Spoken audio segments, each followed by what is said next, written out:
পুরুষ মহিলা সবাইকে সালাম জানাচ্ছি। আসসালামু আলাইকুম। আপনাদের সবাইকে ছাত্র জনতার বিপ্লবে সিক্ত নতুন বাংলাদেশে স্বাগত জানাচ্ছি। গভীর শ্রদ্ধা জানাচ্ছি জুলাই আগস্ট মাসে ফ্যাসিবাদের বিরুদ্ধে ছাত্র জনতার অভ্যুত্থানে নিহত সকলের প্রতি। তাদের আত্মার মাগফিরাত কামনা করছি। তাদের আত্মত্যাগের বিনিময়ে নতুন বাংলাদেশ গড়ার শপথ নিয়ে আমি আপনাদের কাছে কিছু কথা বলতে চাই। শরণার্থীকালের ভয়াবহ বন্যায় যারা মৃত্যুবরণ করেছেন, যারা অসুস্থ হয়ে পড়েছেন বা যারা সর্বস্ব হারিয়েছেন, যারা দুঃসহ জীবনযাপন করছেন, তাদের স্মরণে রেখে আজকের কথাগুলো বলছি। বন্যা দুর্গতদের জীবন দ্রুত স্বাভাবিক করার জন্য যাবতীয় উদ্যোগ সরকারি বেসরকারি পর্যায়ে নেবার আয়োজন করেছি। ভবিষ্যতে সকল ধরনের বন্যা প্রতিরোধে আমাদের আভ্যন্তরীণ এবং প্রতিবেশীদের সঙ্গে যাতে যৌথভাবে নেওয়া যায় সে আলোচনা শুরু করেছে। প্রিয় দেশবাসী, আপনারা জানেন বিপ্লবী ছাত্র জনতা জাতির এই ক্রান্তি লগ্নে আমাকে এক গুরুদায়িত্ব অর্পণ করেছে। তারা নতুন এক বাংলাদেশ গড়তে চায়। নতুন প্রজন্মের এই গভীর আকাঙ্ক্ষাকে বাস্তবে রূপ দেওয়ার সংগ্রামে আমি একজন সহযোদ্ধা হিসেবে তাদের সঙ্গে যোগ দিয়েছি। দেশের সকল বয়সের, সকল পেশার, সকল মতের, সকল ধর্মের সবাইকে বিনা দ্বিধায় এই সংগ্রামে যোগ দেওয়ার আহ্বান জানাচ্ছি। প্রিয় দেশবাসী, লক্ষ লক্ষ শহীদের রক্তের বিনিময়ে এবং লক্ষ লক্ষ মা বোনের আত্মদানের বিনিময়ে যে বাংলাদেশ আমরা পেয়েছিলাম তা ফেসিবাদ এবং স্বৈরাচারের হাতে ধ্বংস হয়ে গেছে। আপনারা দেখেছেন আমাদের প্রতিটি প্রতিষ্ঠানকে তারা কিভাবে শেষ করেছে। দেশের রন্ধ্রে রন্ধ্রে ঢুকে গেছে দুর্নীতি। এমন এক দেশে আমাদের দেশ রূপান্তরিত হয়েছে যেখানে স্বৈরাচারের পিয়নও দুর্নীতির মাধ্যমে 400 কোটি টাকার সম্পদ করার মতো অকল্পনীয় কাজ করে গেছে নির্বিবাদে। শিক্ষা খাতকে পঙ্গু করে দিয়েছে। ব্যাংকিং ও শেয়ার বাজার খাতে লুটপাট, প্রকল্প ব্যয়ে বিশ্ব রেকর্ড, অবাধ সম্পদ পাচার, আইন শৃঙ্খলা রক্ষাকারী সংস্থাকে নিজ দলের পুতুলে রূপান্তর, বাক স্বাধীনতা হরণ, মানবাধিকার হরণ, এসবই হিমশৈলের অগ্রভাগ মাত্র। ক্ষমতা কুক্ষিগত করতে ফ্যাসিবাদী সরকার খর্ব করেছে জনগণের সাংবিধানিক ক্ষমতা ও অধিকার। দুঃশাসন, দুর্নীতি, অন্যায়, অবিচার, নিপীড়ন, বিচারের নামে প্রহসনের মাধ্যমে জনসুরক্ষা বিপন্ন করেছে।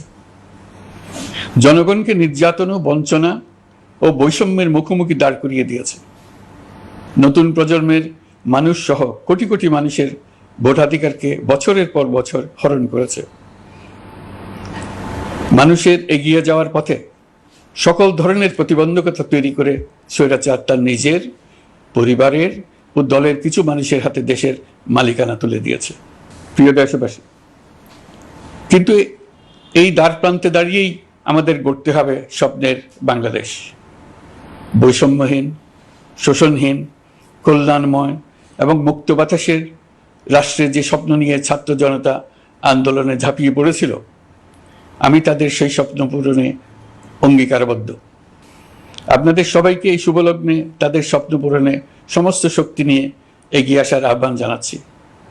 তাদের স্বপ্ন আমাদের স্বপ্ন। জাতীয় জীবনে তরুণরা একটা মহা সুযোগ সৃষ্টি করে দিয়েছে। আমরা সবাইকে সুযোগ ব্যবহার করার কাজে এগিয়ে আসতে আহ্বান জানাচ্ছি। গণরোষের মুখে ফ্যাসিবাদী সরকার প্রধান দেশ ত্যাগ করার পর আমরা এমন একটি দেশ গড়তে চাই যেখানে প্রতিটি নাগরিকের মানবাধিকার থাকবে পুরোপুরি সুরক্ষিত। আমাদের লক্ষ্য একটাই, উদার, গণতান্ত্রিক, বৈষম্যহীন, অসাম্প্রদায়িক বাংলাদেশ। আমরা এক পরিবার, আমাদের এক লক্ষ্য। কোনো ভেদাভেদ যেন আমাদের স্বপ্নকে ব্যাহত করতে না পারে, সেজন্য আমরা প্রতিজ্ঞাবদ্ধ। বর্তমান সরকারের দায়িত্ব গ্রহণের মাত্র 2 সপ্তাহ শেষ হল। কর্মযাত্রার প্রথম পর্যায়ে রাষ্ট্র সংস্কারের কাজে আপনাদের কাছ থেকে যে সমর্থন পাচ্ছি সেজন্য আন্তরিক ধন্যবাদ। আমরা অনুধাবন করছি যে আমাদের কাছে আপনাদের প্রত্যাশা অনেক। এই প্রত্যাশা পূরণে আমরা বদ্ধপরিকর। যদিও দীর্ঘদিনের গণতন্ত্রহীনতা 15 বছরের ফেসিবাদী শাসন ব্যবস্থা প্রায় প্রতিটি ক্ষেত্রেই আমাদের জন্য পর্বতসম চ্যালেঞ্জ রেখে গিয়েছে, কিন্তু এই চ্যালেঞ্জ গ্রহণে আমরা প্রস্তুত। আজ আমি সরকারের পক্ষ থেকে আপনাদের দোয়া ও সহযোগিতা কামনা করতে আপনাদের সামনে এসেছি। শুধু আমি বলবো, আপনাদের একটু ধৈর্য ধরতে হবে। এখনই সব দাবি পূরণ করার জন্য জোর করা, প্রতিষ্ঠানে ঢুকে ব্যক্তিবিশেষকে হুমকির মধ্যে ফেলা, মামলা গ্রহণের জন্য চাপ সৃষ্টি করা, বিচারের জন্য গ্রেফতারকৃত ব্যক্তিকে আদালতে হামলা করে আগেই এক ধরনের বিচার করে ফেলার যে প্রবণতা, তা থেকে বের হতে হবে। ছাত্র জনতার বিপ্লবের গৌরব ও সম্ভাবনা এসব কাজে ম্লান হয়ে যাবে। নতুন বাংলাদেশ গড়ার প্রচেষ্টা এতে ব্যাহত হবে। রাতারাতি এই পরিস্থিতি থেকে উত্তরণ কঠিন। নড়বড়ে এক কাঠামো, আমি বরং বলবো জনস্বার্থের বিপরীতমুখী এক কাঠামোর উপর দাঁড়িয়ে আমাদেরকে দেশ পুনর্গঠনের কাজে হাত দিতে হয়েছে। আমরা এখান থেকেই বাংলাদেশকে এমনভাবে করতে চাই যেন এদেশে জনগণই সত্যিকার অর্থে সকল ক্ষমতার উৎস হয়, বিশ্ব দরবারে একটি মানবিক ও কল্যাণকর রাষ্ট্র হিসেবে সমাদৃত হয়।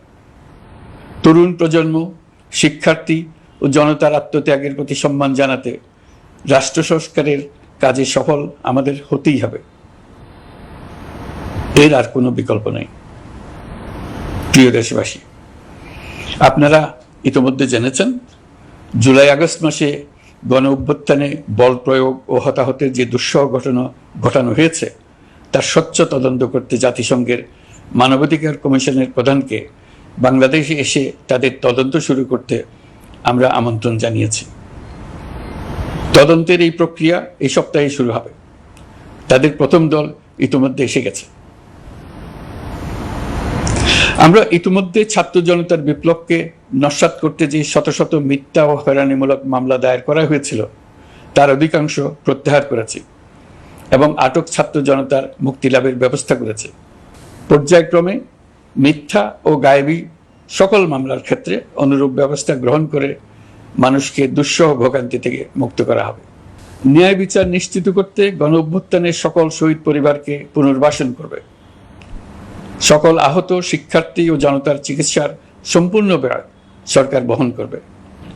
সেই লক্ষ্যে স্বাস্থ্য মন্ত্রণালয়ের নেতৃত্বে উপদেষ্টা পরিষদে বৈষম্য বিরোধী ছাত্র আন্দোলনের প্রতিনিধিত্বকারী 2 জন উপদেষ্টার সহায়তায় একটা পূর্ণাঙ্গ তালিকা প্রস্তুত করা হচ্ছে। এই কার্যক্রমের জন্য এবং গণ অভ্যুত্থানের শহীদদের স্মৃতি ধরে রাখতে সরকার অতি দ্রুত জুলাই গণহত্যা স্মৃতি ফাউন্ডেশন নামে একটি ফাউন্ডেশন প্রতিষ্ঠা করার প্রক্রিয়ার শেষ পর্যায়ে এনেছে। আপনাদের সবার এবং বিদেশে অবস্থানরত ভাই বোনদের অনুদান এই প্রতিষ্ঠানে পাঠানোর জন্য অনুরোধ করছি। আমি ব্যক্তিগতভাবে এই প্রতিষ্ঠানের চেয়ারম্যানের পদ গ্রহণ করেছি। প্রিয় দেশবাসী, আপনারা লক্ষ্য করেছেন দায়িত্ব গ্রহণ করেই আমাদেরকে আইন শৃঙ্খলা অঙ্গনে অস্থির পরিস্থিতি সামাল দিতে হয়েছে। আপনাদের সহযোগিতা ও সমর্থনে দেশপ্রেমিক সকল আইন শৃঙ্খলা রক্ষাকারী বাহিনী কাজে যোগ দিয়েছে। ফ্যাসিবাদী সরকার প্রশাসনের চরম দলীয়করণ করার ফলে বিপুল সংখ্যক কর্মকর্তা কর্মচারী দীর্ঘদিন বৈষম্যের শিকার হয়েছেন। আমরা ইতিমধ্যে সংশোধনমূলক ব্যবস্থা গ্রহণ করতে আরম্ভ করেছি, তবে প্রশাসনকে গতিশীল রাখতে এবং একই সাথে সুনির্দিষ্ট পদ্ধতি অনুসরণ করে সঠিক সিদ্ধান্তে উপনীত হতে সময় প্রয়োজন। সেজন্য সকলকে ধৈর্য ধরার অনুরোধ করছি। প্রশাসনের সকল ক্ষেত্রে প্রতিষ্ঠানগুলো যেন জনগণের আস্থা ফিরে পায়, সেটি আমাদের অন্যতম উদ্দেশ্য। লুটপাট ও দুর্নীতির আখড়ায় পরিণত করা ব্যাংকিং খাতে সুশাসন নিশ্চিত করার জন্য আমরা উদ্যোগ নিয়েছি। এই খাতে দক্ষ জনবল নিয়োগ দেওয়া হচ্ছে।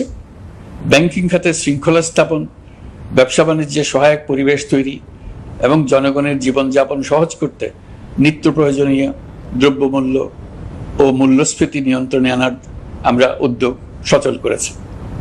ব্যাংকিং খাতে দীর্ঘমেয়াদী সংস্কারের জন্য ব্যাংক কমিশন গঠন করা হবে। আর্থিক খাতে সার্বিক পরিস্থিতি ও সংস্কার বিষয়ে একটি রূপকল্প তৈরি করা হবে, যা দ্রুত জনসমক্ষে প্রকাশ করা হবে। শেয়ার বাজার, পরিবহন খাত সহ যেসব ক্ষেত্রে চরম বিশৃঙ্খলা বিরাজ করছে তা নিরসনের দ্রুত পদক্ষেপ নেওয়া হচ্ছে। বিচার বিভাগকে দুর্নীতি ও দলীয় প্রভাব মুক্ত করতে কার্যক্রম শুরু হয়েছে। একটি সুনির্দিষ্ট প্রক্রিয়ার মধ্য দিয়ে বিচার বিভাগের স্বাধীনতা ও জবাবদিহিতা নিশ্চিত করার উদ্যোগ নেওয়া হয়েছে। ফ্যাসিবাদী সরকারের বিচার বহির্ভূত হত্যাকাণ্ড, গুম, খুন, অপহরণ এবং আয়নাঘরের মতো চরম ঘৃণ্য সকল অপকর্মের ন্যায় বিচার নিশ্চিত করা হবে। এসব অপকর্মের সঙ্গে জড়িত সকলের বিচার নিশ্চিত করা হবে। তালিকা প্রস্তুত করে মিথ্যা মামলা প্রত্যাহার করা হবে। দুর্নীতি ও সম্পদ পাচারের বিচার করা হবে। আইন শৃঙ্খলার ক্ষেত্রে জনমুখী ও দলীয় প্রভাবমুক্ত জবাবদিহিমূলক কাঠামো সৃষ্টির লক্ষ্যে পুলিশ কমিশন গঠন করা হবে। জাতিসংঘের তদন্ত প্রতিবেদন, দায়িত্বপ্রাপ্ত সকল সংস্থা ও জনগণের সাথে মত বিনিময়ের মাধ্যমে কমিশনের নেতৃত্বে প্রয়োজনীয় সংস্কার করা হবে। বাংলাদেশকে আর কোনোদিন কেউ যেন কোনো পুলিশি রাষ্ট্রে পরিণত করতে না পারে তার ব্যবস্থা করা হবে। তথ্যের অবাধ প্রবাহ ও গণমাধ্যমের স্বাধীনতা নিশ্চিত করা হবে। ফ্যাসিবাদী সরকার গণমাধ্যমের উপরও দলীয়করণ ও নির্যাতনের বোঝা চাপিয়েছিল। জনগণের তথ্যের অধিকার নিশ্চিত করতে আমরা প্রতিশ্রুতিবদ্ধ। তথ্যের প্রবাহে বিদ্যমান আইনি ও অন্যান্য বাধা অপসারণ করা হবে। মত প্রকাশের স্বাধীনতা বাধাগ্রস্ত করে এমন সব আইনের নিপীড়নমূলক ধারা সংশোধন করা হবে। ইতিমধ্যে এ ধরনের আইনগুলো চিহ্নিত করে এই প্রক্রিয়া শুরু করা হয়েছে। বিদেশি সংবাদকর্মীদের এদেশে আসার পর যে অলিখিত নিষেধাজ্ঞা ছিল, ইতিমধ্যে আমরা তা তুলে নিয়েছি। বিদেশি সাংবাদিকদের দ্রুত ভিসা দিতে সংশ্লিষ্ট কর্মকর্তাদের নির্দেশ দেওয়া হয়েছে। আমরা আশা করি পরিবর্তিত পরিস্থিতিতে গণমাধ্যম কর্মীরা নিরপেক্ষ সাংবাদিকতা চালিয়ে যাবেন। শিক্ষাক্ষেত্রে চরম নৈরাজ্য প্রতিষ্ঠিত করে গেছে বিগত সরকার। আমরা তার পূর্ণাঙ্গ সংস্কারের উদ্যোগ নেব। এটা আমাদের অন্যতম অগ্রাধিকার। আপনারা জানেন, দায়িত্ব গ্রহণের পর দ্রুততম সময়ের মধ্যে সকল শিক্ষা প্রতিষ্ঠান খুলে দেওয়া হয়েছে। শিক্ষার্থীদের জন্য সৃজনশীল, নিরাপদ ও ভীতিমুক্ত পরিবেশ নিশ্চিত করা আমাদের অঙ্গীকার। একই সাথে পাঠ্যক্রমকে যুগোপযোগী করার কাজও দ্রুত শুরু করা হবে। গণতন্ত্রকে সুসংহত করতে স্থানীয় সরকার প্রতিষ্ঠানগুলোকে শক্তিশালী করা হবে এবং ক্ষমতার বিকেন্দ্রীকরণ নিশ্চিত করা হবে। ছাত্র জনতার গণঅভ্যুত্থানকে সফল পরিণতি দিতে প্রশাসন, বিচার বিভাগ, নির্বাচন কমিশন ও নির্বাচনী ব্যবস্থা, আইন শৃঙ্খলা খাত এবং তথ্য প্রবাহে প্রয়োজনীয় সংস্কার সম্পূর্ণ করে অবাধ ও সুষ্ঠু অংশগ্রহণমূলক নির্বাচন আয়োজন করা হবে। এর লক্ষ্য হবে দুর্নীতি, লুটপাট, গণহত্যার বিরুদ্ধে একটি জবাবদিহিতামূলক রাজনৈতিক বন্দোবস্তের সূচনা। বর্তমান সরকার দুর্নীতির বিরুদ্ধে স্পষ্ট অবস্থান গ্রহণ করেছে। আমাদের সকল উপদেষ্টা দ্রুততম সময়ের মধ্যে তাদের সম্পদের বিবরণ প্রকাশ করবেন। পর্যায়ক্রমে এটা সকল সরকারি কর্মকর্তাদের ক্ষেত্রেও নিয়মিত এবং বাধ্যতামূলক করা হবে। রাষ্ট্রীয় পর্যায়ে দুর্নীতির বিরুদ্ধে ব্যবস্থা গ্রহণে সংবিধানের ৭৭ অনুচ্ছেদে প্রতিশ্রুত ন্যায়পাল নিয়োগে অধ্যাদেশ প্রণয়ন করা হবে। এবার কৃষি খাতের কথা একটু বলে। কৃষি নির্ভর বাংলাদেশে কৃষকের স্বার্থ যেন সুরক্ষিত থাকে, কৃষক যেন তার উৎপাদিত পণ্যের ন্যায্য মূল্য পায়, তা নিশ্চিত করা হবে। প্রবাসী শ্রমিকরা যেভাবে বৈষম্য বিরোধী ছাত্র জনতার আন্দোলনকে সমর্থন দিয়েছে, মুক্তিকামী জনগণ তা কৃতজ্ঞ চিত্তে স্মরণ করে। তাদের প্রতি সকল পর্যায়ে সম্মানজনক আচরণ নিশ্চিত করা হবে। বাংলাদেশের স্বাস্থ্য খাত অন্যতম দুর্নীতিগ্রস্ত খাত। জনগণের জন্য পর্যাপ্ত স্বাস্থ্যসেবা নিশ্চিত করার লক্ষ্যে স্বাস্থ্য খাতে প্রয়োজনীয় সংস্কার করা হবে। এই খাতে সংশ্লিষ্ট সকলকে জবাবদিহিতার আওতায় আনা হবে। হাসপাতালগুলোকে আধুনিকায়নের উদ্যোগ নেওয়া হবে এবং সেখানে সরকারি ডাক্তার সহ বিশেষজ্ঞদের নিয়মিত উপস্থিতি নিশ্চিত করা হবে। স্বাস্থ্যসেবা যাতে নির্দিষ্ট কিছু অঞ্চলে কেন্দ্রীভূত না থাকে, দেশের সব অঞ্চলের মানুষ সমান স্বাস্থ্যসেবা পায়, সে লক্ষ্যে প্রয়োজনীয় উদ্যোগ নিতে আমরা বদ্ধপরিকর। বর্তমান প্রজন্ম অনেক বেশি সচেতন। বিশ্বের বিভিন্ন প্রান্তে ঘটে যাওয়া পরিবর্তন বিষয়ে তারা ওয়াকিবহাল শুধু নয়, তারা নেতৃত্ব দিচ্ছে। তারা যে উন্নয়নের স্বপ্ন দেখে তা টেকসই এবং পরিবেশ বান্ধব। প্রকৃতি ধ্বংসকারী উন্নয়ন নয়। শুধু জিডিপি একটি দেশের উন্নয়নের মাপকাঠি হতে পারে না। নদী, নালা, খাল, বিল, পাহাড়, বন, মাটি আর বাতাস ধ্বংস আর দূষিত করে যে উন্নয়ন হয় তা দীর্ঘমেয়াদী টেকসই নয়। জীবাশ্ম জ্বালানির বিরুদ্ধে পরিবেশবাদীদের সাথে আমাদের সরকারের অবস্থান সামঞ্জস্যপূর্ণ। জলবায়ু পরিবর্তন রোধ করতে এবং আগামী প্রজন্মের জন্য সুস্থ একটা পৃথিবী রেখে যেতে কার্বন নিঃসরণ শূন্যের কোঠায় নামিয়ে আনার বিকল্প নেই।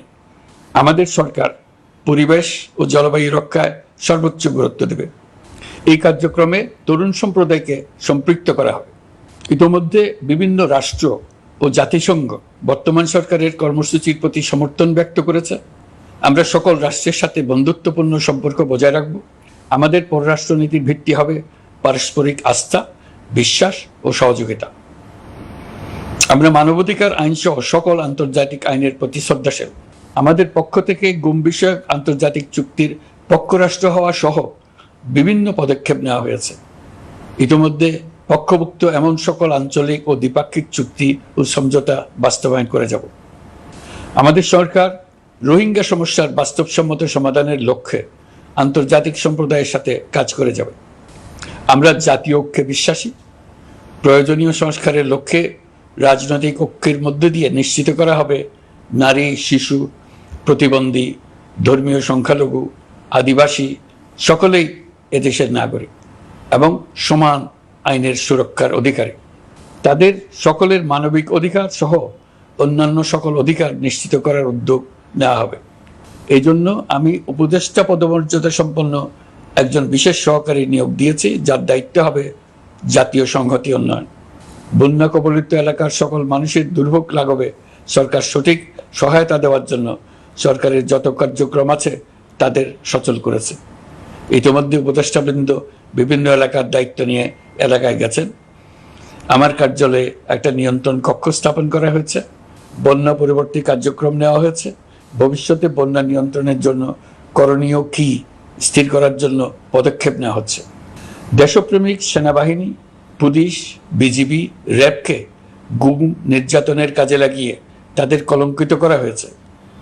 তারা দেশের গৌরব। তাদেরও কিছু অতি উৎসাহী সদস্যের কারণে পুরো বাহিনীকে আমরা কলঙ্কিত দেখতে চাই না।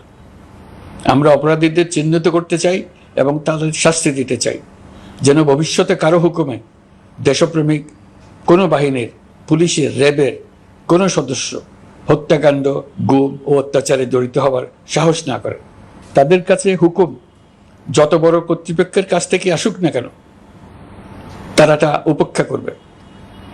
ভবিষ্যতে উপরওয়ালার হুকুমে এমন ঘৃণ্য কাজ করতে বাধ্য হয়েছে এমন ব্যাখ্যা কারো কাছে গৃহীত না হয় তার ব্যবস্থা করা হবে। আমি দেশরক্ষা বাহিনী, পুলিশ বাহিনী এবং অন্যান্য সহল বাহিনীকে নির্দেশ দিয়েছি তারা তাদের মধ্যে যারা হত্যাকাণ্ড, গুম, খুন বা শারীরিক মানসিক অত্যাচারে সরাসরি জড়িত তাদের চিহ্নিত করে বিচারের ব্যবস্থা করতে। যারা গুম হয়েছে, হত্যার শিকার হয়েছে তাদের তালিকা প্রস্তুত করতে। তাদের পরিবার সমূহকে সান্ত্বনা দেওয়ার ভাষা আমার নাই। তাদের জীবনে শান্তি ফিরিয়ে আনতে আমরা প্রচেষ্টা অব্যাহত রাখব। আমি সকল দেশরক্ষা বাহিনী ও আইনশৃঙ্খলা বাহিনীকে তাদের উপর জনগণের সম্পূর্ণ আস্থা ফিরিয়ে আনতে সকল পদক্ষেপ গ্রহণ করতে নির্দেশ দিয়েছি। গত 15 বছরের দুর্নীতি, অর্থ পাচার ও জনস্বার্থ বিরোধী চুক্তি স্বাক্ষর, প্রকল্পের নামে লুটপাট ইত্যাদি তথ্য নিয়ে একটি শ্বেতপত্র প্রণয়নের জন্য আমি ইতিমধ্যে একটি কমিটি গঠন করেছি। আমি বিভিন্ন দেশের রাষ্ট্রদূত এবং দাতা সংস্থার প্রতিনিধিদের সঙ্গে বৈঠক করেছি এবং করে যাচ্ছি। ছাত্র জনতার গণঅভ্যুত্থানের পর দেশ গঠনের জন্য সকল প্রকার আর্থিক অন্যান্য সহযোগিতার জন্য তাদেরকে অনুরোধ জানাচ্ছি। তারা এই ব্যাপারে আগ্রহ দেখাচ্ছে। তাদের কাছে আমাদের প্রস্তাব শুভ প্রণয়ন করে দ্রুত পাঠানোর ব্যবস্থা নিয়েছি। তাদেরকে অনুরোধ জানিয়েছি তারা যেন পরিস্থিতির কারণে অতি দ্রুত অর্থ ছাড় করার ব্যবস্থা নেন। তাদেরকেও বলেছি যে অবস্থার মধ্য দিয়ে আমরা যাচ্ছি তা যেমন একটি দুর্যোগপূর্ণ সময়, তেমনি এটা জাতির জীবনে মস্ত বড় সুযোগ। এই সুযোগকে যেন আমরা পূর্ণভাবে কাজে লাগাতে পারি, সেই জন্য তাদের সহযোগিতা চেয়েছি। এই গণ অভ্যুত্থানে বিদেশে অবস্থানকারী বাংলাদেশিরা অত্যন্ত গুরুত্বপূর্ণ ভূমিকা পালন করেছেন। জাতি তাদের অবদান বিশেষভাবে স্মরণ করবে। নতুন বাংলাদেশ গড়ার কাজে আমরা তাদের অংশগ্রহণ চাইব। আমাদের একটি লক্ষ্য হবে বিদেশগামী এবং প্রত্যাবর্তনকারী প্রত্যেক প্রবাসী শ্রমিককে মর্যাদা ও সম্মানের সঙ্গে দেশে আসা এবং যাওয়া নিশ্চিত করা। সে ব্যাপারে শিগগিরই পদক্ষেপ নেওয়া হবে। বিদেশে অবস্থানরত সকলের কাছে আমার আবেদন, তারা যেন তাদের উপার্জিত অর্থ অফিসিয়াল চ্যানেলে দেশে পাঠান। দেশের অর্থনৈতিক সংকট উত্তরণে এই অর্থ বিশেষভাবে প্রয়োজন। কি কি ব্যবস্থা নিলে তাদের জন্য অফিসিয়াল চ্যানেলে অর্থ পাঠানো সহজ হবে সেটা সম্বন্ধে আমরা তাদের পরামর্শ নেব। সারা দেশ ঘুষের মহাসমুদ্রে নিমজ্জিত। কিভাবে ঘুষ থেকে আমরা মুক্ত হতে পারি তার জন্য আমাদের পরামর্শ দেন। শুধু এই কাজটা নিয়ে অগ্রসর হতে পারলেই আমি মনে করি দেশের জন্য এই সরকার একটা গুরুত্বপূর্ণ অবদান রেখে গেছে বলে স্মরণীয় হয়ে থাকবে। আমি কথা দিচ্ছি, এই ব্যাপারে আমি আমার সর্বশক্তি নিয়োজিত করব। আমাদের দায়িত্ব দেশের সকল মানুষকে একটি পরিবারের বন্ধনে আবদ্ধ করা। পরিবারে মতভেদ থাকবে, বাকবিতণ্ডা হবে, কিন্তু আমরা ভাই বোন, আমরা বাবা মা, আমরা কেউ কারো শত্রু না। কাউকে তার মতের জন্য শত্রু মনে করব না, কাউকে ধর্মের কারণে শত্রু মনে করব না, কাউকে লিঙ্গের কারণে শত্রু মনে করব না। আমরা সবাই সমান, কেউ কারো উপরে, কেউ কারো নিচে না। এই ধারণা আমরা জাতীয় জীবনের সর্বক্ষেত্রে প্রতিষ্ঠিত করতে চাই। একটা বিশেষ ব্যাপারে আমরা আপনাদের সহযোগিতা চাচ্ছি। আমাদের দায়িত্ব গ্রহণের পর থেকে প্রতিদিন সচিবালয়ে, আমার অফিসের আশেপাশে, শহরের বিভিন্ন স্থানে সমাবেশ করা হচ্ছে। গত 16 বছরের অনেক দুঃখ কষ্ট আপনাদের জমা আছে, সেটা আমরা বুঝি। আমাদের যদি কাজ করতে না দেন তাহলে এই দুঃখ ঘোচানোর সকল পথ বন্ধ হয়ে যাবে। আপনাদের কাছে একান্ত অনুরোধ, আমাদের কাজ করতে দেন। আপনাদের যা চাওয়া তা লিখিতভাবে আমাদেরকে দিয়ে যান। আমরা আপনাদের বিপক্ষ দল নয়। আইনসঙ্গতভাবে যা কিছু করার আছে আমরা অবশ্যই তা করব, কিন্তু আমাদেরকে ঘেরাও করে এই গুরুত্বপূর্ণ দিনগুলোতে আমাদের কাজে বাধা দেবেন না।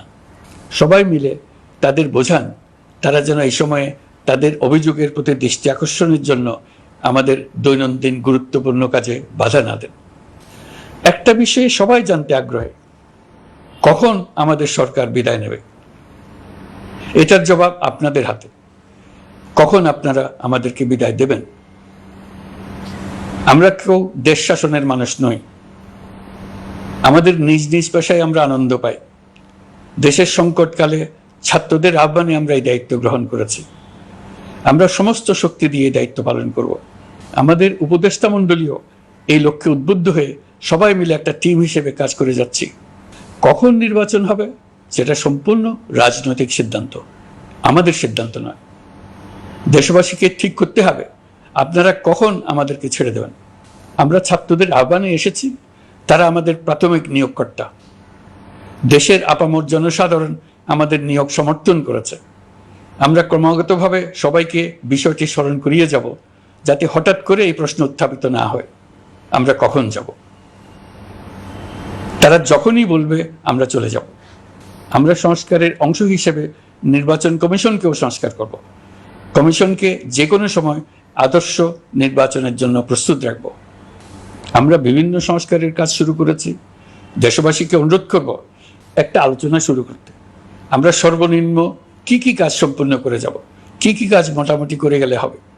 এই আলোচনার মাধ্যমে আমরা একটা দিক নির্দেশনা পেতে পারি। তবে চূড়ান্ত সিদ্ধান্ত রাজনৈতিক সিদ্ধান্ত, সেটা রাজনৈতিক আলোচনা থেকেই আসবে। এই দিক নির্দেশনা না পেলে আমরা দাতা সরকার এবং আন্তর্জাতিক অর্থনৈতিক প্রতিষ্ঠানসমূহের সঙ্গে আলোচনায় দৃঢ়তার সঙ্গে অগ্রসর হতে পারছি না। আমি নিশ্চয়তা দিচ্ছি, আমরা আমাদের পক্ষ থেকে মেয়াদ বৃদ্ধির কোনো প্রশ্ন তুলব না। আমরা আপনাদের সকলের দোয়া চাই। যেই কদিন আছি সেই সময়টুকু উপদেষ্টা মণ্ডলীর প্রত্যেকে নিজ নিজ সাধ্যমতো দেশের এই সংকটকালে সংকট উত্তরণে যেন নিজ নিজ মেধা সাধ্যমতো কাজে লাগাতে পারে। নতুন বাংলাদেশ গড়ার যে সুযোগ ছাত্র জনতার রক্তের বিনিময়ে আমরা অর্জন করলাম, আমরা আমাদের মতানৈক্যের কারণে সেটা যেন হাতছাড়া করে না ফেলে, এটা আমরা নিশ্চিত করতে চাই। এই সুযোগ এবার হারিয়ে ফেললে আমরা জাতি হিসেবে পরাজিত হয়ে যাব। শহীদ, আহত এবং জীবিত ছাত্র জনতার কাছে আমরা প্রতিজ্ঞাবদ্ধ থাকতে চাই, আমরা এই অর্জনকে কিছুতেই হারিয়ে যেতে দেব না। যে সুযোগ তারা আমাদেরকে দিয়েছে তার মাধ্যমে আমাদের দেশকে পৃথিবীর একটি শ্রদ্ধেয়, সকল দিকে দৃষ্টান্ত স্থাপনকারী দেশে পরিণত করতে আমরা শপথ নিয়েছি। সবশেষে আবারও আমাদের দেশের সকল মানুষ, শিশু, কিশোর কিশোরী, তরুণ তরুণী, বয়স্ক, বৃদ্ধ, নারী, পুরুষ সবার কাছে দোয়া চাইছি যেন আমরা আমাদের সকলের স্বপ্ন বাস্তবায়নে সফল হই। আল্লাহ আমাদের সহায় হন, আমাদের সবার মঙ্গল করুন।